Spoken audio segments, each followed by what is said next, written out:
નમસ્તે, હું રજની પાચાણી. હાલમાં જે દિલ્હીમાં જે વિદ્યાર્થીઓ, જે યુવાનો જે માર્ચ કરી રહ્યા હતા, એ દરમિયાન જે પોલીસ અધિકારીઓ દ્વારા અને ફોર્સના માણસો દ્વારા જે માર મારવામાં આવ્યો, જે અમુક વ્યક્તિઓને બિચારા માથા ફોડી નાખવામાં આવ્યા, અમુકના હાથ અને પગ ભાંગી નાખવામાં આવ્યા, શું આ કૃત્ય યોગ્ય છે? ગોદી મીડિયા તો કઈ બતાવ્યું ને, ગોદી મીડિયાનો વિરોધ પણ ખૂબ કરવામાં આવ્યો. સોશિયલ મીડિયા દ્વારા ઘર ઘર સુધી લોકો સુધી આ વાત પહોંચીને લોકો જોઈ રહ્યા છે, બધા જ એનો વિરોધ કરી રહ્યા છે. હાલમાં તમામ સેલિબ્રિટી પણ એમાં આ બાબતમાં સોશિયલ મીડિયામાં પોતાની વાત મૂકી રહ્યા છે કે આ ખરાબ ખોટું કૃત્ય થયું છે. આ અહંકારી રાજાને તેની સેના અહંકારી છે, એને બચાવવા માટે આ પોલીસને આગળ કરીને પોલીસના જવાનો દ્વારા આ જે કૃત્ય કરવામાં આવ્યું છે ખૂબ જ વખોડી કાઢવા જોઈએ, ખૂબ અયોગ્ય બાબત છે. પોલીસ અધિકારી શ્રીઓ, તમે કોની વાત માનો છો? તમે તમારા દિલની વાત તો ક્યારેક જાણો કે તમે કરો છો શું? જે પોલીસ અધિકારીઓ, જે ફોર્સના લોકોએ જે માર માર્યો છે, આ એની બાબત છે કે તમે તમારા ઘરે જાઓ છો, તમારા માતા પિતા કે દીકરા દીકરીને કહો છો, પત્નીને કહો છો કે આજે હું 5 વ્યક્તિને માથું ફોડીને આવ્યો કે હાથ પગ ભાંગીને આવ્યો, તમે એવું કહો છો? કહેજો તો ખરા એનો શું રિએક્શન આવશે, એમ કે બટા કે પપ્પા કે તમે આ શું કર્યું, એવો તમને સવાલ સામે કરશે. થોડીક આત્મા અંદર અંદર જાગીને તો જુઓ કે હું શું કરી રહ્યો છું. જે તમે એવું કહો છો કે અમે ઉપરી અધિકારીનો હુકમ, કયો હુકમ, કેવો હુકમ, એ તો જોવો કે આ યોગ્ય હુકમ હતો કે કેમ.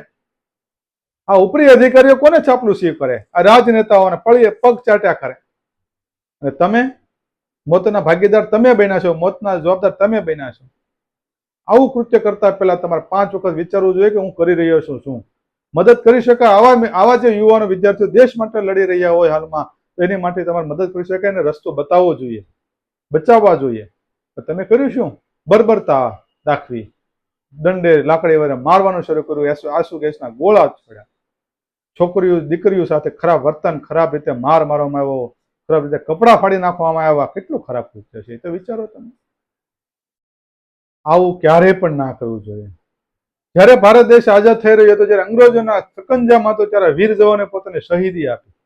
તમે ભગતસિંહને જોશો, તેને માતા પિતા નહીં કીધું કે ભગત તું આ રહેવા દે, આ નહીં કર. તેને માતા પિતા નહીં માન્યો ને એવું કીધું કે હું મારા દેશ માટે હું વીરગતિ પણ પામીશ ને તો હું મારા માટે માન્ય છે, હું દેશ યુવાનોને જગાડીને જઈશ.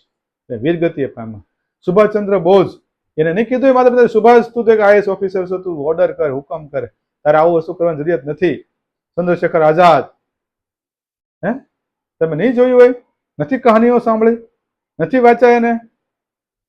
જવાહરલાલ નહેરુ હોય, ગાંધી બાપુ હોય કે સરદાર વલ્લભભાઈ પટેલ હોય, ખુદીરામ બોઝ, તમામ વ્યક્તિઓએ સારા સારા વ્યક્તિઓએ પોતાના બલિદાન આપ્યા છે દેશ માટે. અણગણત ગણી ના શકાય એવા લોકોએ બલિદાનો આપ્યા છે. આમાં નાના મોટા તમામ બલિદાનો. જ્યારે આ ભારત દેશ આઝાદ થતો હતો એ સમયે, જ્યારે આ ગાંધી બાપુ હોય કે સરદાર વલ્લભભાઈ પટેલ હોય કે કોઈ સુભાષચંદ્ર બોઝ, કોઈ પણ નેતા હોય, એ એક વસ્તુ એવું કહે કે સરકારી કર્મચારીઓ કે તમારે કોઈ કચેરીઓમાં જવાનું નથી, પોલીસ દળમાં જે ભારતના જવાનોએ કીધું તમારે જવાનું નથી, બધે પોતાના હથિયાર મૂકી દેતા હતા, રાજીનામા ધરી દેતા. તમે શું કરો છો?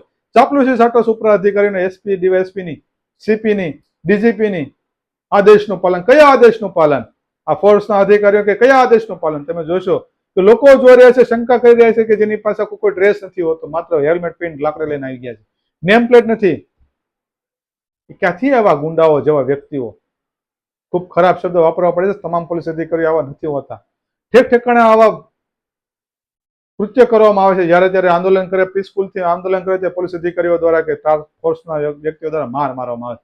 ત્યારે ઘરે જઈને તો પૂછો કે જ્યારે તમે નોકરીએ લાગ્યા કે તમે આટલી મહેનત 4 વાગે ઉઠીને આખી રાત મહેનત કે 2 મહિના, 6 મહિના, 8 મહિના, વર્ષ, 2 વર્ષ તમારા દીકરા દીકરી કે તમે મહેનત કરી હોય ને પેપર ફૂટી જાય, તો તમને કેવું ખરાબ લાગે, કેટલું દુઃખ લાગે. કેટલા લોકોએ આ બાળકોએ મને આત્મહત્યા કરી અને માતા પિતાને દુઃખ નહીં લાગ્યું હોય કે 2 વર્ષ, 5 વર્ષ, 3 વર્ષ, 1.5 વર્ષ ત્યાં મહેનત કરતા હોય, પેપર ફૂટી જાય. માંગે છે શું? માંગણે શું છે?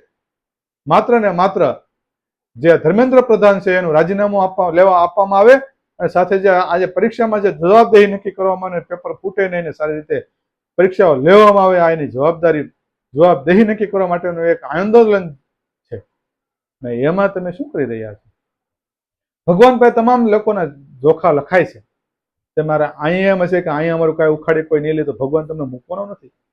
તમે જે આ પૈસા ખાધા હોય કે ખોટું કૃત્ય કર્યું હોય, તો તમારા પરિવારના લોકોને હું ભગવાન પ્રાર્થના કરું છું કે પરિવારને આના ભોગ ના બનાવો.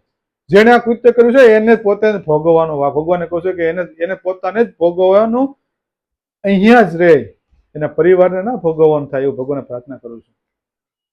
આ જે આપણે વીરગતિએ પામ્યા છે ભારત દેશ આઝાદ સમયે, એ પણ ઉપર જોતા છે એને પણ દુઃખ થતું છે. અને જે આપણા જવાનો જે બોર્ડર ઉપર આપણે દેશની રક્ષા કરે છે એ પણ કહેતા છે કે આ શું કરી રહ્યા છે, અમે અહીંયા અમારો જીવ જોખમે, ઠંડી હોય, ગમે એટલો તાપ હોય, ગમે તડકો હોય, ઠંડી હોય કે ચોમાસું હોય, વરસાદ, કઈ પણ વસ્તુ હોય, તમે તો ત્યાં બિચારા હોય છે, ખાવા પીવાની પૂરી સુવિધા મળે કે ના મળે, દેશની રક્ષા કરે છે. અહીંયા આ બધા શું કરે, લાઠીચાર્જ કરે દેશના લોકો ઉપર જ, દેશના યુવાનો, વિદ્યાર્થીઓ, છોકરા ઉપર જ. એ બિચારા પણ દુઃખી છે. તમે શું કરો છો? અમે તમારા માટે બોર્ડર ઉપર ગોળીઓ ખાઈએ છીએ, રક્ષા કરીએ છીએ, તમે અહીંયા આવું કૃત્ય કરો છો? થોડુંક વિચારો, દિલમાંથી થોડુંક વિચારો હતા, થોડોક મગજ બુદ્ધિનો પણ ઉપયોગ કરો કે અમે શું કરી રહ્યા છીએ. નકર આની આ પરિસ્થિતિ રહી તો તમારા દીકરા દીકરીનો પણ વારો આવશે, તમારો પણ એક દિવસ ખરાબ બાબતનો વારો આવશે.